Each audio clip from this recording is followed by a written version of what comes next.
move on to Paul Moulton from Isle of Man Television. Good afternoon, Paul.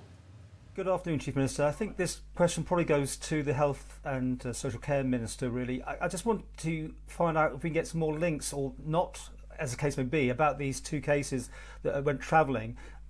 Is there any way that you can find out where this source has come from, the COVID that has infected these two people? And are you happy that that has now been plugged?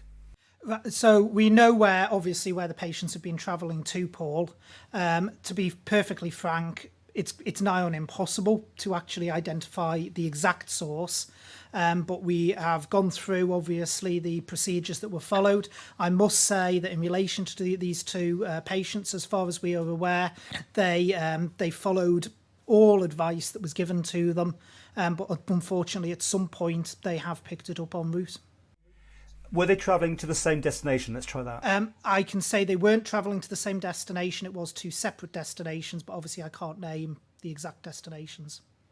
Are you worried then that this can happen, so presumably under such strict conditions? Well, we have said all along, Paul, that nothing is foolproof. We've always been quite honest about that there is always a risk, and with patient transfer there is always a risk, but all of the procedures in place are there to minimise that risk. The other thing we need to focus on is the fact this is two cases. So I think since the entire outbreak, if memory serves me correct, we've had 4 patient transfers that have become infected with COVID.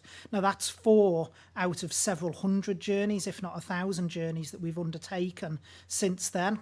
So we have to put it in perspective with the number of people travelling for medical conditions. So it's 4 out of several hundred, maybe even up to 1,000 if we go right back to March. Okay, my second question therefore now is, they were picked up at the hospital here in the Isle of Man. They were going for more treatment, were they? So they came back. There's no testing, as you know. You say you don't need it here. How else would they have been picked up if they hadn't had a hospital appointment? They were asymptomatic, so they weren't showing any symptoms. So they would have done their 14 days isolation.